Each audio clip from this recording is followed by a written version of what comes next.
प्यारे बच्चों, आज हम करेंगे 8th क्लास की हिंदी की वर्कशीट नंबर 21। जो अभी तक हमारी बस की यात्रा वाला ही पाठ चल रहा है, तो आज हम बस की यात्रा का अंतिम भाग पढ़ेंगे।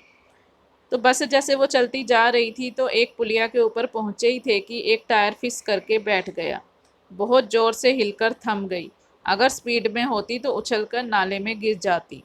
मैंने उस कंपनी के हिस्सेदार की तरफ पहली बार श्रद्धा भाव से देखा। वह टायरों की हालत जानते हैं, फिर भी जान हथेली पर लेकर इसी बस से सफ़र कर रहे हैं।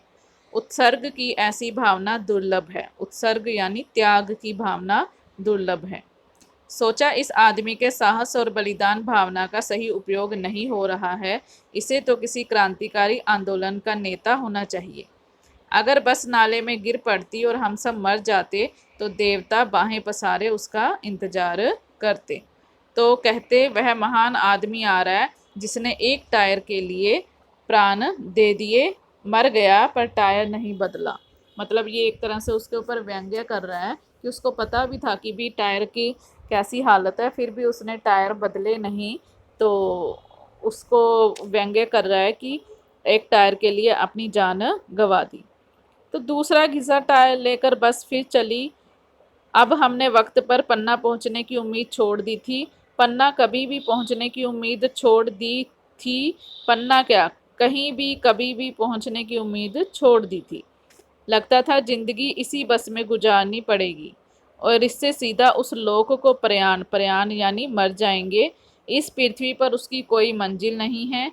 हमारी बेताबी, बेचैनी, तनाव खत्म हो गए और हम बड़े इत्मीनान से घर की तरह बैठ गए। चिंता जाती रही और हंसी मजाक चालू हो गया। तो क्वेश्चन दिए हैं, लेखक कंपनी के हिस्सेदार की किस उत्सर्ग की भावना को दुर्लभ कह रहे थे। मतलब लेखक कहता है कि उसको पता भी है कि वो टायर की हालत को जानते हैं, फिर भी जान हथेली में लिए इसी बस से सफ़र कर रहे थे। तो वो आदमी के साहस और बलिदान की भावना को दुर्लभ कह रहे थे। लेखक ने कभी भी कहीं भी पहुंचने की उम्मीद क्यों छोड़ दी थी, सोचकर बताइए। क्योंकि जो बस थी, बस ने टायर तो बदला नहीं, दूसरा घिसा टायर बस लेकर चल पड़ी, तो इसलिए उन्होंने कभी भी पहुंचने की उम्मीद छोड़ दी थी। पूरे पाठ में आपको सबसे अच्छा अंश कौन सा लगा और क्यों? तो पूरे पाठ में आपको सबसे अच्छा अंश कौन सा लगा?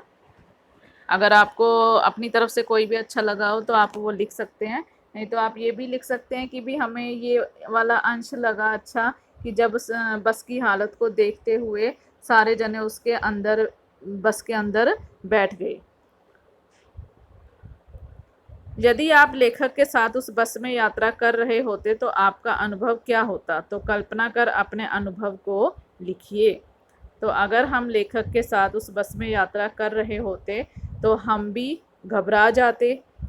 जैसे बस बिल्कुल ही, बस के शीशे टूटे हुए थे, सीटें हिल रही थी और टायर भी उसका एक टायर भी उसका फिस हो गया था।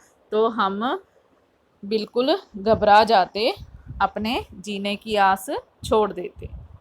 तो क्या आपके साथ कभी ऐसा हुआ है जब आपने किसी डर की चिंता छोड़ दी हो और आप निश्चित हो गए हो? तो अपने अनुभव को लिखिए।